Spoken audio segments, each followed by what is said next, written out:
ഇന്ന് നമുക്കൊരു മുട്ടക്കോസ് ഉപ്പേരി തയ്യാറാക്കാം. എങ്ങനെയെന്ന് നോക്കാം. മുട്ടക്കോസ് ചെറിയ കഷ്ണങ്ങളായി അരിയുക. ശേഷം വെള്ളത്തിൽ കഴുകി വൃത്തിയാക്കുക.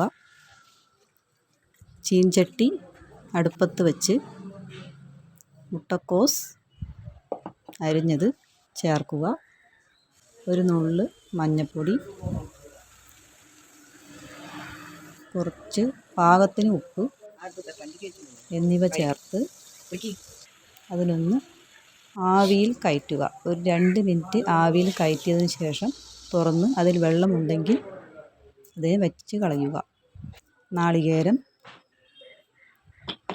കുറച്ച്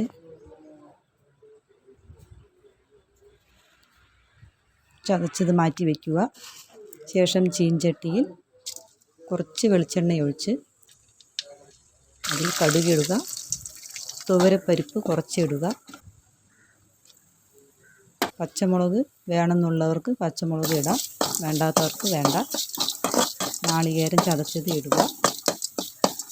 നന്നായി മിക്സ് ചെയ്യുക. ചെറിയൊരു ചുവപ്പ് കളറാകുന്നത് വരെ നന്നായി മിക്സ് ചെയ്യുക. ശേഷം മുട്ടക്കോസ് അതിലിട്ട് നന്നായി ഇളക്കുക.